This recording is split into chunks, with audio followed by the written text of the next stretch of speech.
Dengan nama Allah yang Maha Pengasih, Maha Penyayang. Kami tidak menurunkan Al-Quran ini kepadamu Muhammad, agar engkau menjadi susah, melainkan sebagai peringatan bagi orang yang takut kepada Allah. Diturunkan dari Allah yang menciptakan bumi dan langit yang tinggi, yaitu yang Maha Pengasih, yang bersemayam di atas ars. Miliknyalah apa yang ada di langit, apa yang ada di bumi, apa yang ada di antara keduanya, dan apa yang ada di bawah tanah. Dan jika engkau mengeraskan ucapanmu, sungguh Dia mengetahui rahasia dan yang lebih tersembunyi. Dialah Allah, tiada Tuhan selain Dia, yang mempunyai nama-nama yang terbaik. Dan apakah telah sampai kepadamu kisah Musa? Ketika Musa melihat api, lalu dia berkata kepada keluarganya, "Tinggallah kamu di sini. Sesungguhnya aku melihat api. Mudah-mudahan aku dapat membawa sedikit nyala api kepadamu, atau aku akan mendapat petunjuk di tempat api itu." Maka ketika dia mendatanginya ke tempat api itu, dia dipanggil, "Wahai Musa, sungguh, aku adalah Tuhanmu, maka lepaskan kedua terompahmu, karena sesungguhnya engkau berada di lembah yang suci, tua. Dan aku telah memilih engkau, maka dengarkanlah apa yang akan diwahyukan kepadamu. Sungguh, aku ini Allah, tidak ada Tuhan selain aku. Maka sembahlah aku, dan laksanakanlah solat untuk mengingat aku. Sungguh, hari kiamat itu akan datang. Aku merahasiakan waktunya, agar setiap orang dibalas sesuai dengan apa yang telah dia usahakan. Maka janganlah engkau dipalingkan dari kiamat itu oleh orang yang tidak beriman kepadanya, dan oleh orang yang mengikuti keinginannya, yang menyebabkan engkau binasa. Dan apakah yang ada di tangan kananmu, wahai Musa? Musa berkata, "Ini adalah tongkatku. Aku bertumpu padanya, dan aku merontokkan daun-daun dengannya untuk makanan kambingku, dan bagiku masih ada lagi manfaat yang lain." Allah berfirman, "Lemparkanlah ia, wahai Musa." Lalu Musa melemparkan tongkat itu, maka tiba-tiba ia menjadi seekor ular yang merayap dengan cepat. Allah berfirman, "Peganglah ia dan jangan takut. Kami akan mengembalikannya kepada keadaannya semula. Dan kepitlah tanganmu ke ketiakmu.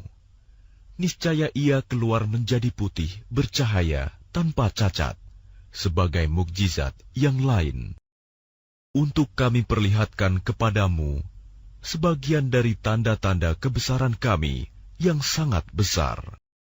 Pergilah kepada Fir'aun, dia benar-benar telah melampaui batas." Musa berkata, "Ya Tuhanku, lapangkanlah dadaku, dan mudahkanlah untukku urusanku, dan lepaskanlah kekakuan dari lidahku, agar mereka mengerti perkataanku. Dan jadikanlah untukku seorang pembantu dari keluargaku, yaitu Harun, saudaraku. Teguhkanlah kekuatanku dengan adanya dia, dan jadikanlah dia teman dalam urusanku, agar kami banyak bertasbih kepadamu dan banyak mengingatmu. Sesungguhnya engkau maha melihat keadaan kami." Allah berfirman, "Sungguh, telah diperkenankan permintaanmu, wahai Musa. Dan sungguh, kami telah memberi nikmat kepadamu pada kesempatan yang lain sebelum ini, yaitu ketika kami mengilhamkan kepada ibumu sesuatu yang diilhamkan, yaitu, letakkanlah dia Musa di dalam peti, kemudian hanyutkanlah dia ke sungai Nil, maka biarlah arus sungai itu membawanya ke tepi. Dia akan diambil oleh Fir'aun musuhku dan musuhnya. Aku telah melimpahkan kepadamu kasih sayang yang datang dariku, dan agar engkau diasuh di bawah pengawasanku. Yaitu ketika saudara perempuanmu berjalan, lalu dia berkata kepada keluarga Fir'aun, bolehkah saya menunjukkan kepadamu orang yang akan memeliharanya? Maka kami mengembalikanmu kepada ibumu, agar senang hatinya dan tidak bersedih hati. Dan engkau pernah membunuh seseorang, lalu kami selamatkan engkau dari kesulitan yang besar, dan kami telah mencobamu dengan beberapa cobaan yang berat. Lalu engkau tinggal beberapa tahun di antara penduduk Madian. Kemudian engkau, wahai Musa, datang menurut waktu yang ditetapkan. Dan aku telah memilihmu menjadi rasul untuk diriku. Pergilah engkau beserta saudaramu dengan membawa tanda-tanda kekuasaanku, dan janganlah kamu berdua lalai mengingatku. Pergilah kamu berdua kepada Fir'aun, karena dia benar-benar telah melampaui batas.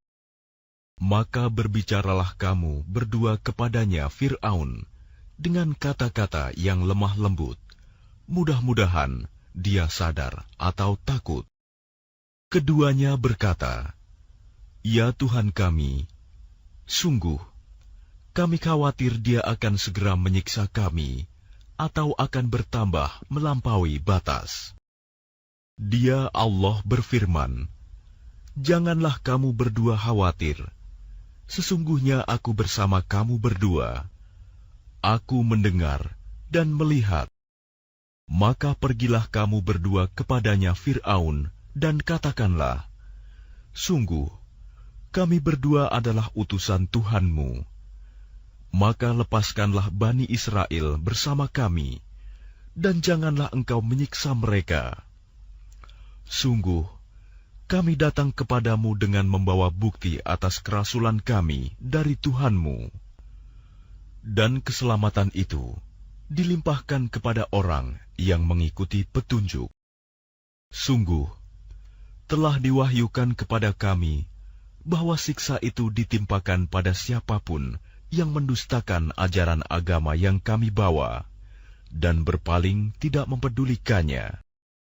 Dia Fir'aun berkata, siapakah Tuhanmu berdua, wahai Musa?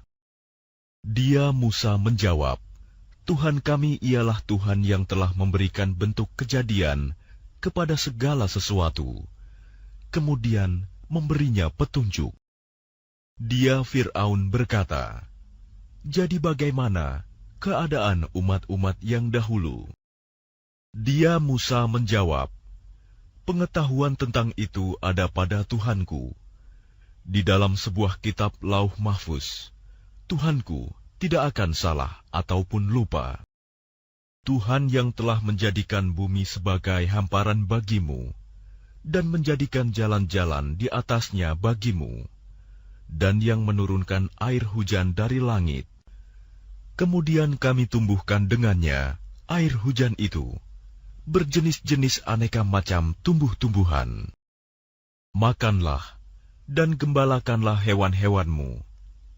Sungguh, pada yang demikian itu, terdapat tanda-tanda kebesaran Allah bagi orang yang berakal.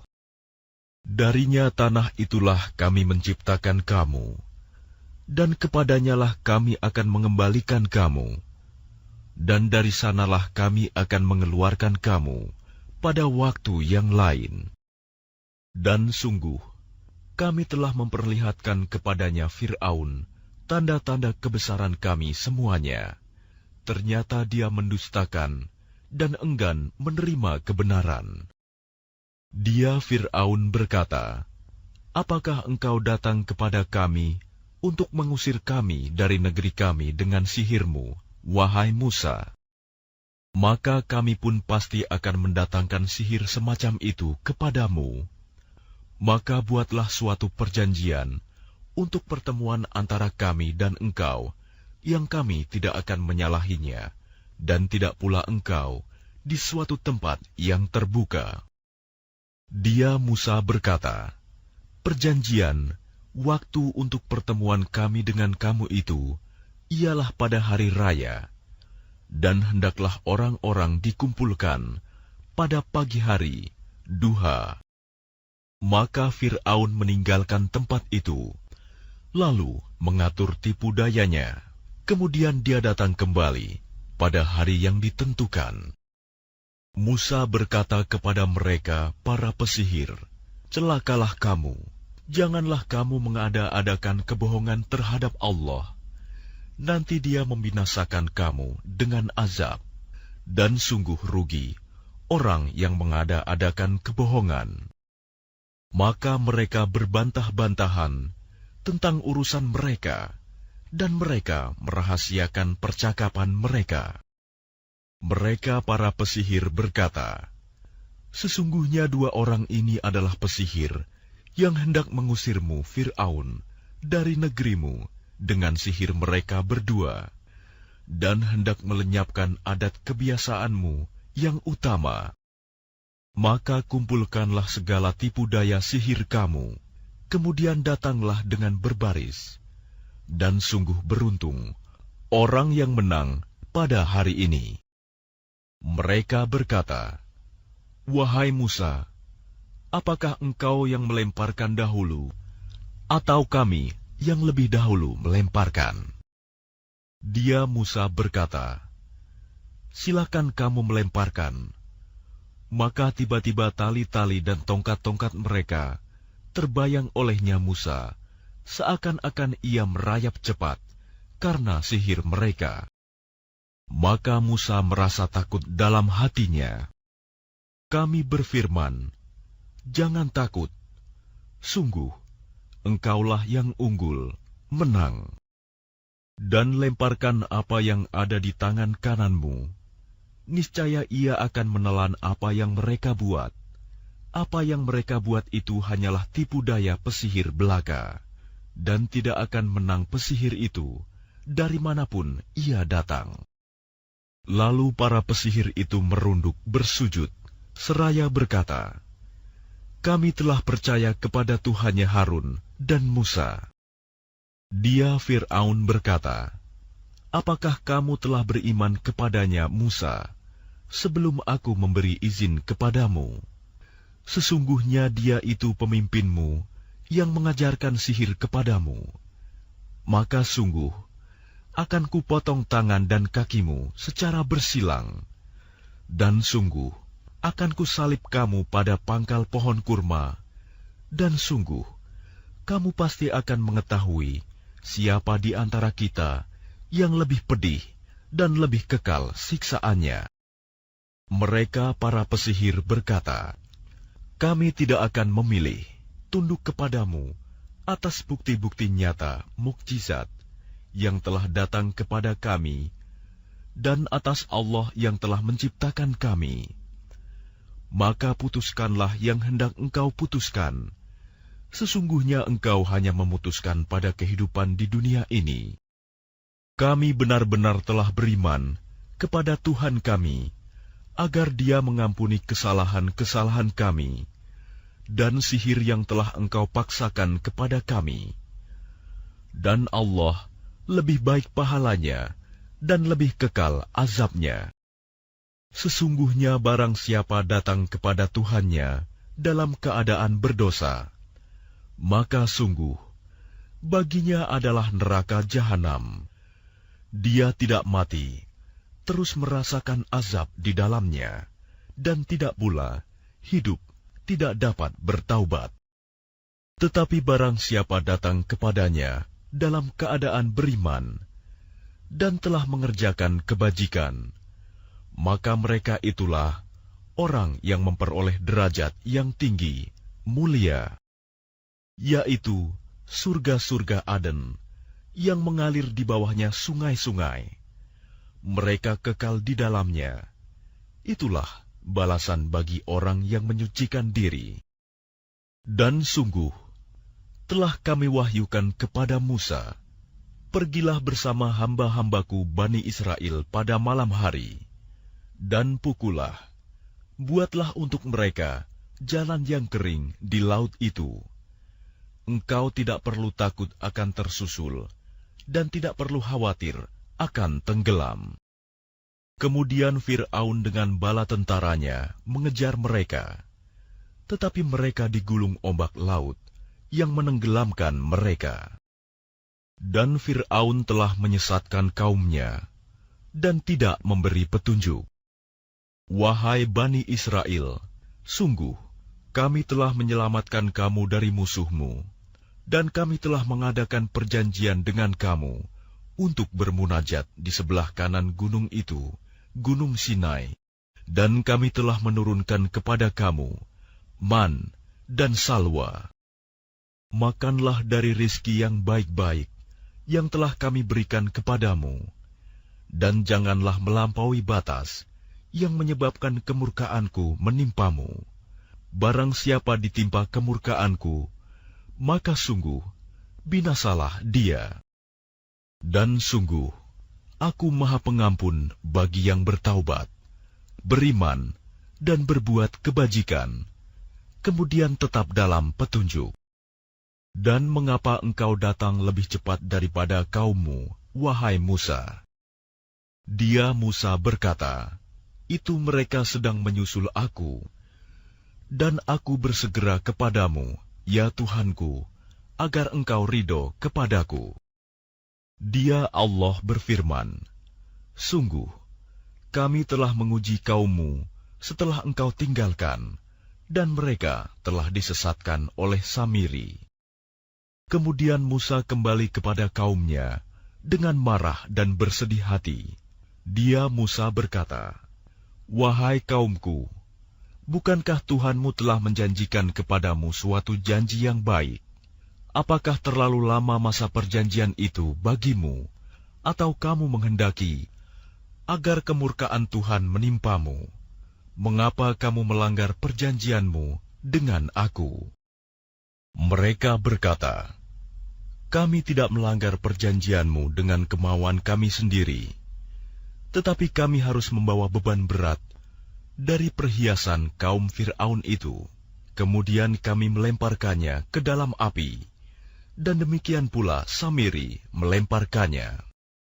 Kemudian dari lubang api itu, dia Samiri mengeluarkan patung anak sapi yang bertubuh dan bersuara untuk mereka.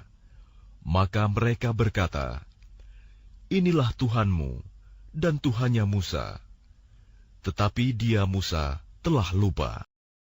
Maka tidakkah mereka memperhatikan bahwa patung anak sapi itu tidak dapat memberi jawaban kepada mereka, dan tidak kuasa menolak mudarat maupun mendatangkan manfaat kepada mereka?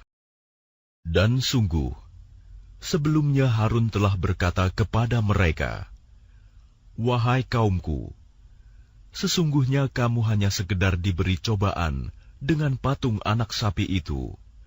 Dan sungguh, Tuhanmu ialah Allah yang Maha Pengasih. Maka ikutilah aku dan taatilah perintahku. Mereka menjawab, kami tidak akan meninggalkannya dan tetap menyembahnya, patung anak sapi, sampai Musa kembali kepada kami. Dia Musa berkata, wahai Harun, apa yang menghalangimu ketika engkau melihat mereka telah sesat, sehingga engkau tidak mengikuti aku? Apakah engkau telah sengaja melanggar perintahku?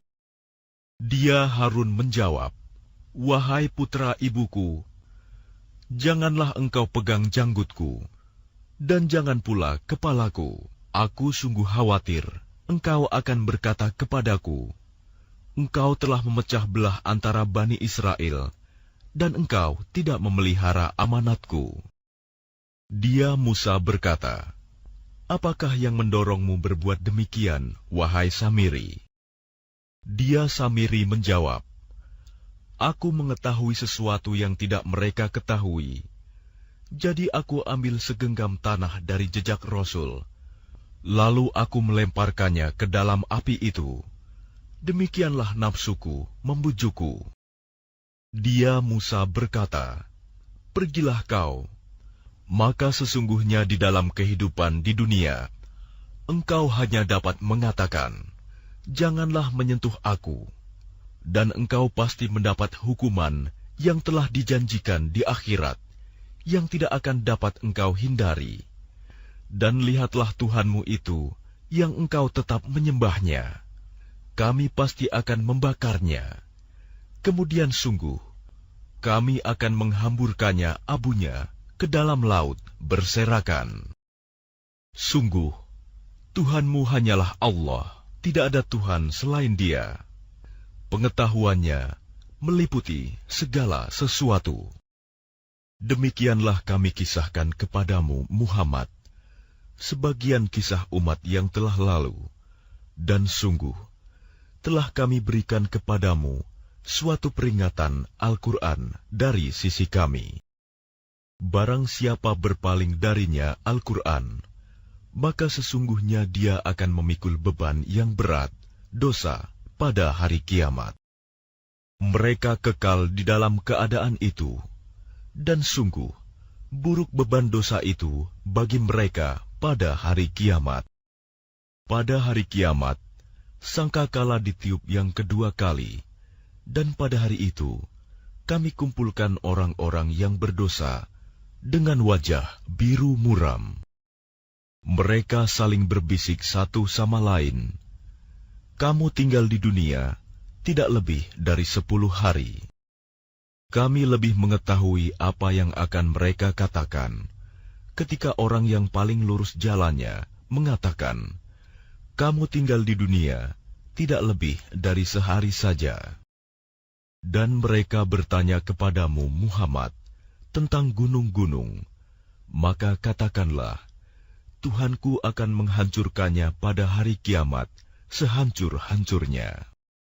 Kemudian, Dia akan menjadikan bekas gunung-gunung itu rata sama sekali, sehingga kamu tidak akan melihat lagi ada tempat yang rendah dan yang tinggi di sana. Pada hari itu, mereka mengikuti panggilan penyeru malaikat tanpa berbelok-belok membantah, dan semua suara tunduk merendah kepada Tuhan yang Maha Pengasih, sehingga yang kamu dengar hanyalah bisik-bisik. Pada hari itu, tidak berguna syafaat pertolongan, kecuali dari orang yang telah diberi izin oleh Tuhan yang Maha Pengasih, dan Dia ridhoi perkataannya. Dia Allah mengetahui apa yang di hadapan mereka yang akan terjadi, dan apa yang di belakang mereka yang telah terjadi, sedang ilmu mereka tidak dapat meliputi ilmunya. Dan semua wajah tertunduk di hadapan Allah, yang hidup dan yang berdiri sendiri. Sungguh rugi orang yang melakukan kezaliman. Dan barang siapa mengerjakan kebajikan, sedang dia dalam keadaan beriman, maka dia tidak khawatir akan perlakuan zalim terhadapnya, dan tidak pula khawatir akan pengurangan haknya. Dan demikianlah kami menurunkan Al-Quran dalam bahasa Arab, dan kami telah menjelaskan berulang-ulang di dalamnya sebagian dari ancaman, agar mereka bertakwa, atau agar Al-Quran itu memberi pengajaran bagi mereka. Maka Maha Tinggi Allah, Raja yang sebenar-benarnya, dan janganlah engkau Muhammad tergesa-gesa membaca Al-Quran sebelum selesai diwahyukan kepadamu. Dan katakanlah, Ya Tuhanku, tambahkanlah ilmu kepadaku. Dan sungguh, telah kami pesankan kepada Adam dahulu, tetapi dia lupa, dan kami tidak dapati kemauan yang kuat padanya. Dan ingatlah ketika kami berfirman kepada para malaikat, sujudlah kamu kepada Adam. Lalu mereka pun sujud, kecuali iblis, dia menolak. Kemudian kami berfirman, wahai Adam, sungguh, ini iblis musuh bagimu dan bagi istrimu. Maka sekali-kali jangan sampai dia mengeluarkan kamu berdua dari surga, nanti kamu celaka. Sungguh, ada jaminan untukmu di sana. Engkau tidak akan kelaparan dan tidak akan telanjang. Dan sungguh, di sana engkau tidak akan merasa dahaga dan tidak akan ditimpa panas matahari. Kemudian syaitan membisikkan pikiran jahat kepadanya dengan berkata, wahai Adam, maukah aku tunjukkan kepadamu pohon keabadian, khuldi, dan kerajaan yang tidak akan binasa? Lalu keduanya memakannya, lalu tampaklah oleh keduanya aurat mereka, dan mulailah keduanya menutupinya dengan daun-daun yang ada di surga. Dan telah durhakalah Adam kepada Tuhannya, dan sesatlah dia. Kemudian Tuhannya memilih dia, maka dia menerima taubatnya, dan memberinya petunjuk. Dia Allah berfirman, turunlah kamu berdua dari surga bersama-sama. Sebagian kamu menjadi musuh bagi sebagian yang lain. Jika datang kepadamu petunjuk dariku, maka ketahuilah, barang siapa mengikuti petunjukku, dia tidak akan sesat dan tidak akan celaka. Dan barang siapa berpaling dari peringatanku, maka sungguh, dia akan menjalani kehidupan yang sempit, dan kami akan mengumpulkannya pada hari kiamat dalam keadaan buta. Dia berkata, ya Tuhanku, mengapa engkau kumpulkan aku dalam keadaan buta, padahal dahulu aku dapat melihat? Dia Allah berfirman, demikianlah, dahulu telah datang kepadamu ayat-ayat kami, dan kamu mengabaikannya. Jadi begitu pula pada hari ini, kamu diabaikan. Dan demikianlah kami membalas orang yang melampaui batas, dan tidak percaya kepada ayat-ayat Tuhannya. Sungguh, azab di akhirat itu lebih berat dan lebih kekal. Maka tidakkah menjadi petunjuk bagi mereka, orang-orang musyrik, berapa banyak generasi sebelum mereka yang telah kami binasakan, padahal mereka melewati bekas-bekas tempat tinggal mereka, umat-umat itu.